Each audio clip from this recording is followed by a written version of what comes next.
Good afternoon, everyone. Welcome to the weekly wrap-up stock market show. And so today we'll be looking at QQQ, Sp500, as well as Tesla, Nvidia, Apple, Amazon, Google, Microsoft, and Meta. And for the commodities traders, natural gas, gold, and silver, and the US dollar, I'll be doing that tomorrow. So keep watch on that. All right, let's get started with the data. So right now we are still looking at the same probabilities for rate hikes. So that is going to be a rate hold into next year, May 1st. So currently we have CPI data coming up next week. So you can see we're looking at the economic calendar for next week, and there's not much other than just the inflation data is coming in, and we have jobless claims as well. So it's looking like it's forecasting a little bit hotter than usual. I remember talking about this last month where we were talking about that the next couple months, the data may be slightly hotter, make it like a slight tick up, just like in a downtrend where stocks tick up. So, when we have like this, or this potential tick up, it could be just like very normal. So as long as we don't get like a big, spike in inflation, a slight tick up is pretty normal. And we'll see if the data comes in slightly hotter or less. So this will actually be the one that it will move this rate hike probability. Obviously not this coming up one. No matter how you move, we won't be getting a rate hike on the next hike. But the one after that, let's say we get really hot CPI data coming in on the 20th, and next month, October, this could easily shift from a 40% into a 50%, and we'll end up getting one more rate hike. So keep watch on the inflation data for the next coming months, and we'll see how it goes. And AI sentiment data, we get this every Thursday. And this week we shift from a little bit more bearish into bullish. And that can potentially means that market might chop around a little bit more into end of the month as well. So we'll see about that. Earnings, not much for me looking next week. The only thing I'll be looking at next week is probably just Adobe. That's the only thing that would it wouldn't really affect NASDAQ that much, but this is one of the NASDAQ's holdings. So we'll see. And that, nothing else in this. If you guys just screenshot this, if you guys have other earnings you guys are playing. And let's get into the charts. So today on QQQ, it's before we start, if you guys want to skip the timestamps, just click in the timestamps below in the comments, and all shares, like, and subscribe are appreciated. So today on QQQ, we broke above yesterday's high. So that was a good sign in the morning. So, and it's a bad sign that we closed near the low of state, as well as making upper wick, meaning this could potentially just be a daily bear flag. We did bounce more than 30%. Yeah. So it won't be a bear flag anymore, but we're below the 50% mark. So this could potentially form that daily downtrend if we just break yesterday's low. That's why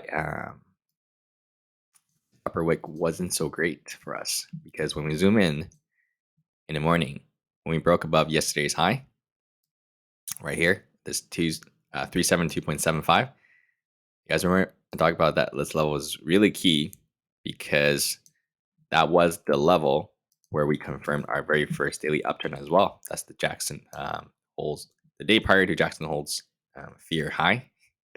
I wouldn't call it a fear high, but it was the high before we dumped.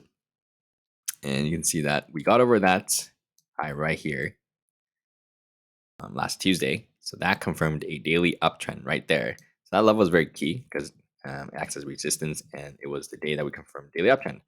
So you can see very clearly when we broke that in the morning, you can see bull volume coming in, right there, this level right here. And then we actually back tested it, that exact same spot right there, and we bounced. So that was two good signs. And then the reflex tried to shape up. So this was the equilibrium right here. You can see this tightening range. I'll just draw it so you guys can see more clearly.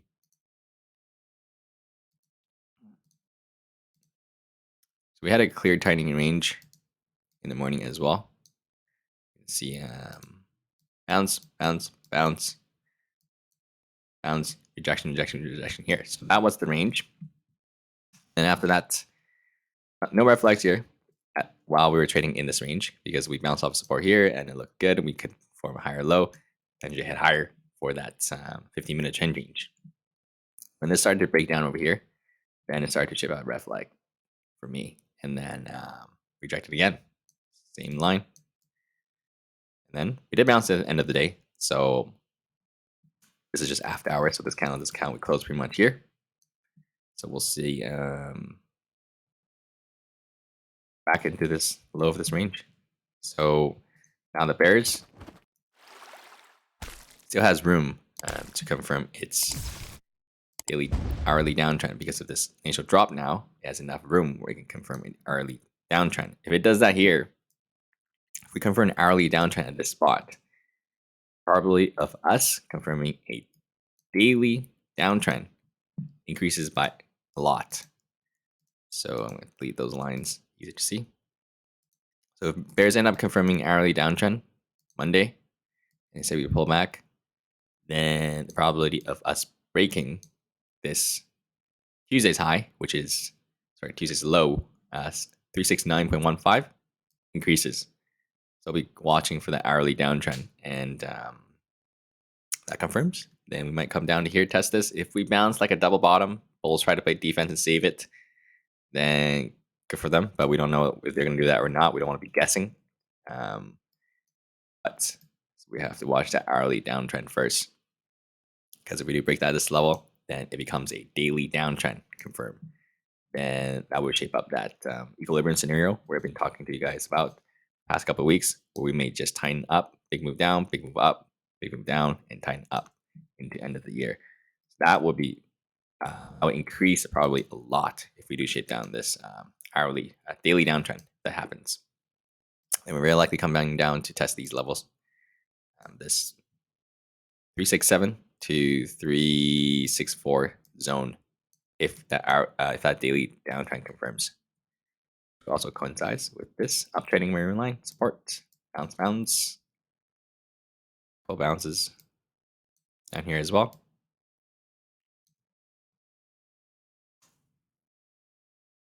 Yeah, so early next week is very key for me.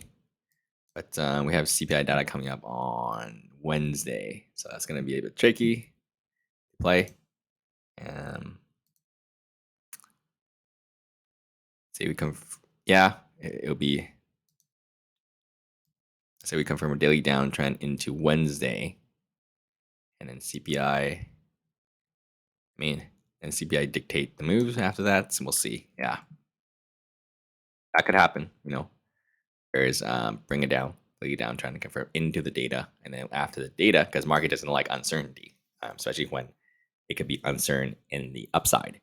So we can make it some fear into Wednesday, and then once we get the data, regardless of what it is, if it's not something super hot, like a 0.6 or 0.7 or something, it comes in like 0.4, 0.5 as expected, then market may just bounce from here.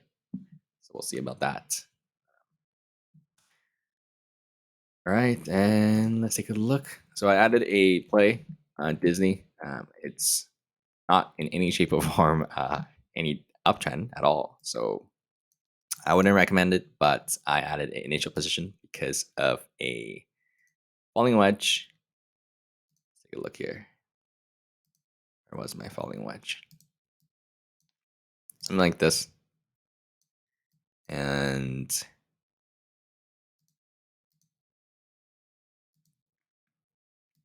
something like this. So the idea of the falling wedge is pretty much this, and as well as the weekly is getting a bit oversold. Obviously, the daily is oversold too, but so I like the weekly where it was pretty much close to oversold right when we were at that bottom of that wick. And this level, 80 zone, coincides with this CVID low at the same time. So we should have some support here. So I took an initial position here, and I'm just gonna let it ride, do whatever it wants because it's a position that I don't really, not that big, even though it may be big to some people, but yeah. So I'm just gonna let it ride. I'm gonna see how it tests this upper range of the rising wedge first. if we can even get over that. And if it doesn't, I reject from that, I might just take profit. And it doesn't look like a lot, but it's actually a decent 6 to 7% profit if we get to the top of the rising wedge. Nobody's gonna complain about 67%. So, and yeah. So the idea is that we add it down here at the bottom of the range, and if we're wrong, we can just get stopped out very little because we are adding at the bottom of the range, and we have a clear support to play off of. So if we're wrong, we get stopped out. A small loss just below the range, as well as we are very see how low of this is. Low of that see the dump is at 79, and this other one is at 81. Yeah. So this low will act as like a psychological support for people. People will be looking at that spot and thinking, okay, it's pretty much right here at this 80 zone. Yeah, I had it this morning at I think, let's take a look here, at 81.05, and yeah, we'll see where it goes.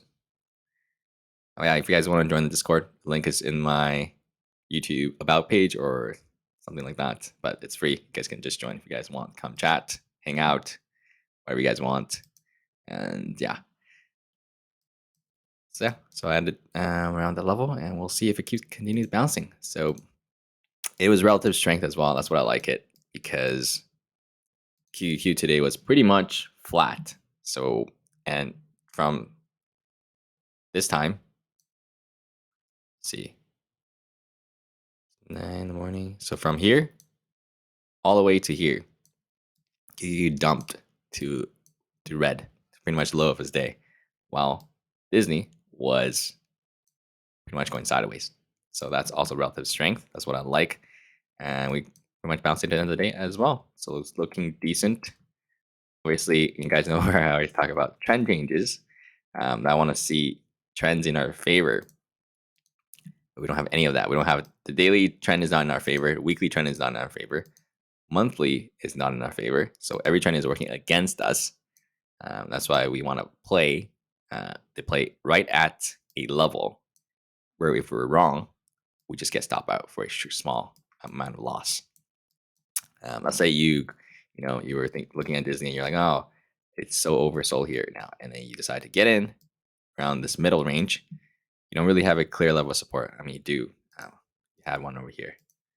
There was a lot of supports here, and then you just get stopped out. But if you play something, let's say like over here or something, right? You decide to add over there. You're in the middle of this range. So if you may be right, where in the long term, this thing end up going up, and then so you add it here, we would have been green. But because you don't have a clear level of zones to play off of with supports, once it goes down, right, you're just in the red and you just beg holding. You don't even know when it's going to come back up, right? So you add it back here. Next thing you know, you've been waiting for a whole year. Let's say if you wait another year, you may be green, but you really want to wait a whole year, going red, and then another year, 2 years after that, to be green, just slightly green, right? So that's why we want to have stop losses and clear levels of support zones to play off of, so that if we're wrong, which we are wrong a lot of times as a trader, and you should be wrong to be right. So we just have levels that we play off of and have a small loss. All right, I've been ranting on for a little too long, so let's go back to SPY. And SPY, same thing, very similar to QQQ.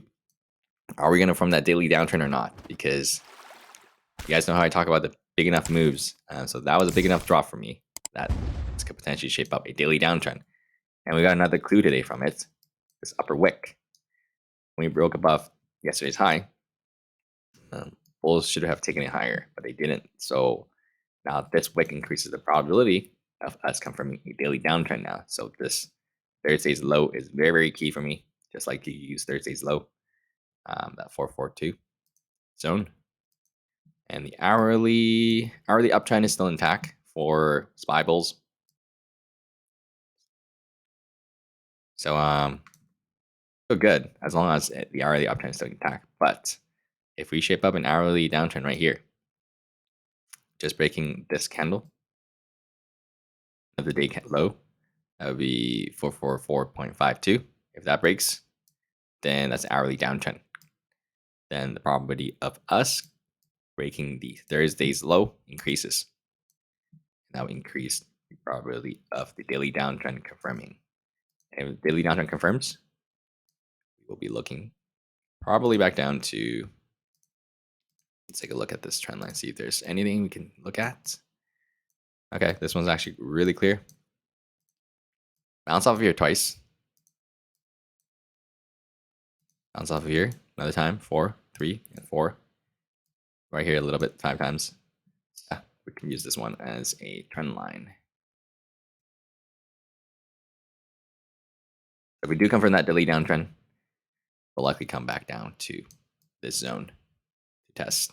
You see, this zone also has a lot of volumes, so it should act as support. Not really expecting like a waterfall all the way down here, but we'll see. We obviously needs to break this line first, so we'll see how it bounces when it comes back. It's fine. Very first step for the bears still to come from an hourly downtrend and then the daily downtrend. So we'll take it one step at a time. So if Monday we actually confirm the hourly downtrend, then we'll start to shift the probabilities that we may get a more bearish month this month. So we'll see about that. All right, Tesla. Tesla broke above yesterday's high. So today's theme was breaking above yesterday's high, lacking follow through. Still in this chop zone, but look, yeah, same thing in the morning. But its bounce into the end of the day is very weak. Over here, you can see. Very similar to QQQ in the morning, strength. And then once it rolled over, same thing as QQQ. QQQ bounced into the end of the day, but Tesla did not bounce at all. And it's still tightening up. We are looking at that. I remember looking at that 4-hour equilibrium yesterday with you guys, and now it's getting pretty darn tight. Equilibrium just means the next move is also within the prior move. So you can see the bounce is within the prior drop. Drop is within the bounce. Very similar here. It's within the prior move, within the prior move. So it's going to tighten up into Monday and Tuesday. And we'll see which way it breaks very soon. You can also draw a line. It's very clear. Very clear equilibrium. And that would take us into, if it always goes to the end of the pattern, it would take us to Wednesday. Yeah, it probably will break Tuesday. Tuesday will get to about this spot. And then if it doesn't break Tuesday, then we'll be looking at Wednesday. But when we get here, it's already super tight. It's within 1%. So yeah, it should break very soon. We'll see. What I want to see when we break, I want to see volume increasing. And as well as, yeah, if it breaks bull, I want to see bull volume increasing and breaking these levels at the same time. If there's a bear break, and you want to see volume coming as well and breaking these pivots at the same time. You wanted something like, a break, and next thing you know, you come back to it. So that would just mean very lacking follow through on the break, and then it'll very likely go the other way if it's lacking follow through on one side.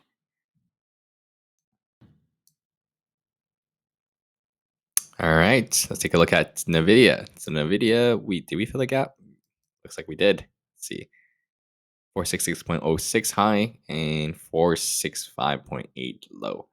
Okay, so essentially, bulls filled the gap right in the morning, and that was it. Let's see. Hourly trend is very choppy. Yeah, still double bottom, still within this top range from yesterday as well.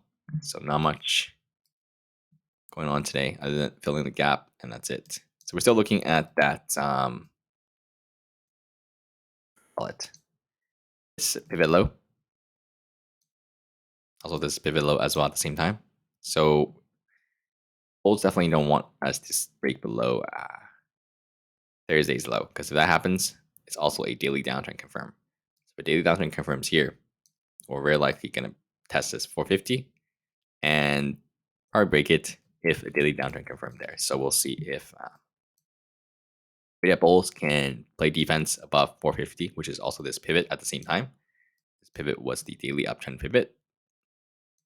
And if they can, then daily uptrend is still going to be intact. So the structure of the chart is still going to be okay, even though we made a lower high here, meaning this high was lower than the prior high. That happens. Usually it's more of a probability of an equilibrium, chipping up and tightening sideways. We'll see about that.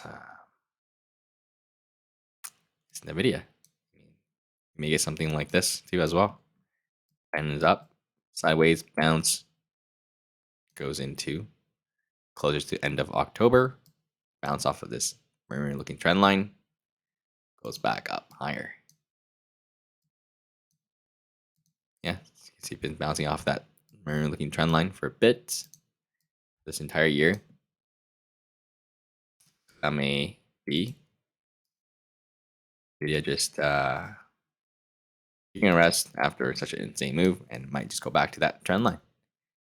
Chop around, bounce. As of now, very clear level 450. We don't want that to break, as well as Thursday's low is very key as well.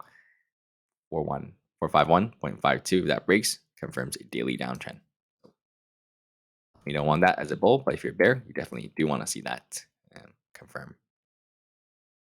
Hourly downtrend still intact, even though you could argue that this was an early uptrend, but I don't like it. It's the only price action there was pre-market and afterwards. This was more clear. Hourly downtrend.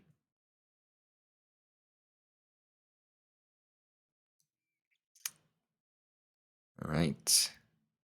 Actually, this is, looks like a daily bear flag. Yep, we're still in a daily bear flag territory because we are not over from the top of this move to the bottom of this move. We only bounced within 38.2%. So it's still a daily bear flag at the moment. If we do break Thursday's low, that's a confirmed daily bear flag. So we'll see about that.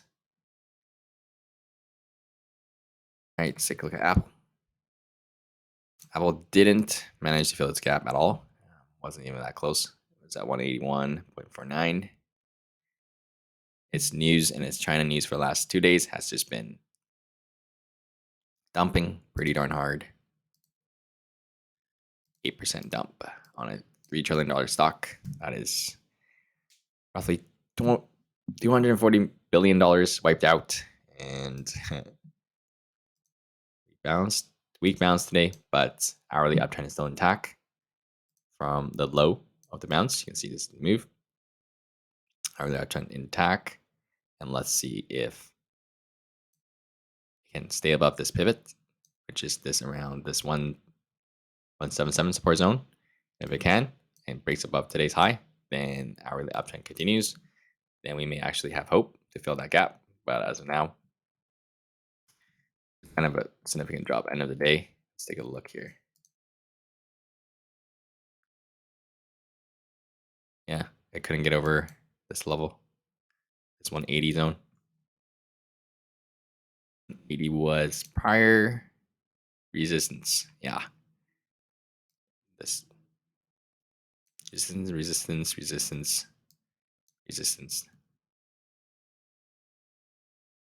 Look if it's still a bear flag. And we're slightly over it, so not a bear flag anymore. But we're still under 50%. When you're under 50%, it's still going to favor the bears for the downtrend to confirm. Good scenario here, going to be equilibrium, tightening into end of the year, or daily downtrend confirming here. And we're very likely coming down to test this low, 172 low, and this 170 zone as well. You can see there's a lot of supports here. So I wouldn't bet on it breaking this 170 level too easily unless the market rolls over really, really hard. I wouldn't count on it breaking here. Take a look at the hourly.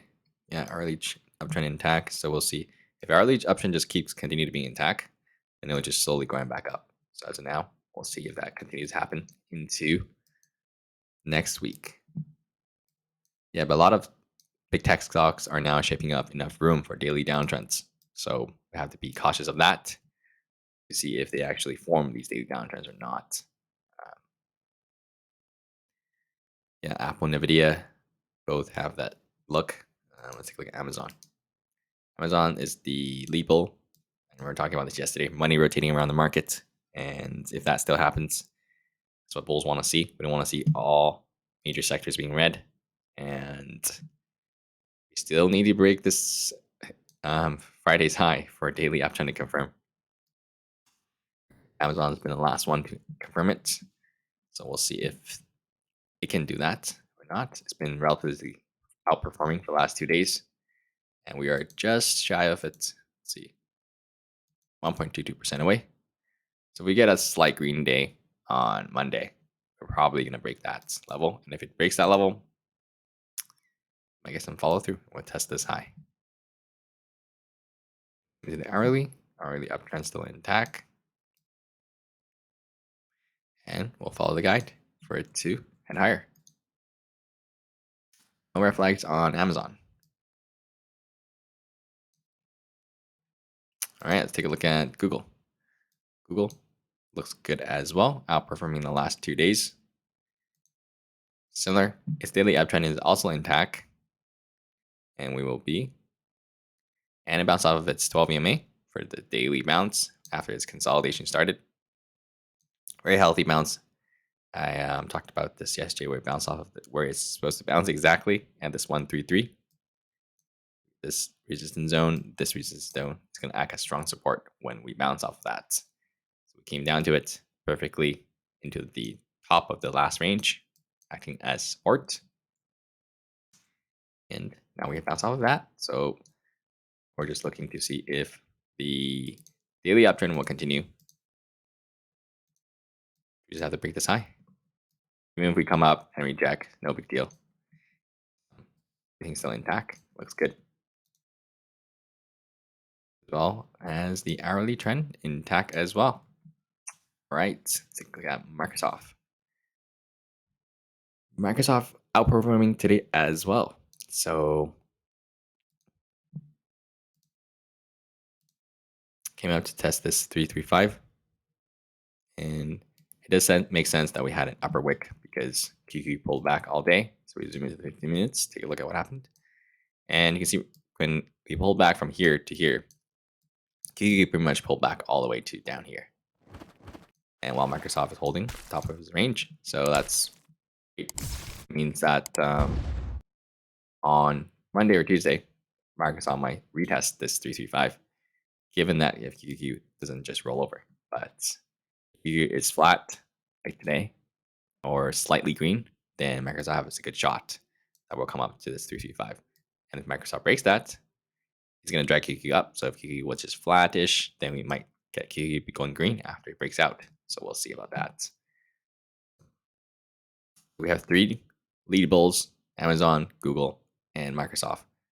I'm currently holding QQQ up today, and we'll see if they continue to do that. Maybe Amazon breaks its uptrend and confirms the daily uptrend, and then makes a bigger move, and it will help QQQ negate that daily downtrend. All right, let's take a look at Meta. Let's see. Why is it so dark? Meta, yeah, I think we've been talking about this one where it just hasn't decided where it wants to go, and it still didn't decide it today. Literally another inside bar. We had a very clear resistance line that we drew together. Let's take a look here. That. And a very clear support line as well. Where it was at.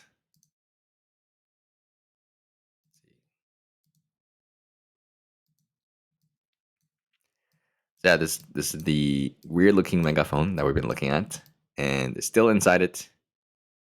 Even though if we do break above this 303 sideways here, if we closed above here today, and even though we're under this one, I would say that was a clear break.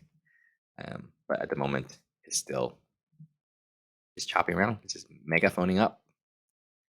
Bull break, lack follow through, bull break, lack follow through, and we couldn't get over the highs today. And we just came all the way back down here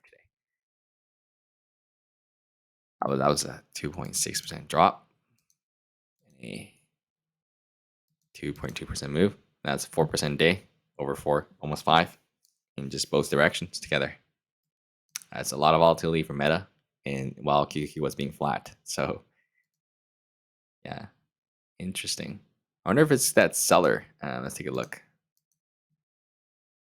Yeah, so yesterday we had this seller here with no news. And then after that, it just kind of finished, and that was it. We bounced. This looks very similar, even though it was QQQ that was dragging him down because this was the price action of QQQ. Let's go back to QQQ. Where's my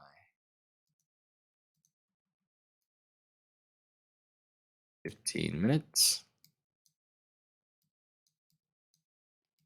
So yeah, very similar. You can see QQQ just trending down all the way. So it's very normal. Although Meta was underperforming because it was dropping more than QQQ. You can see yesterday we were going up the whole day while we got this thing.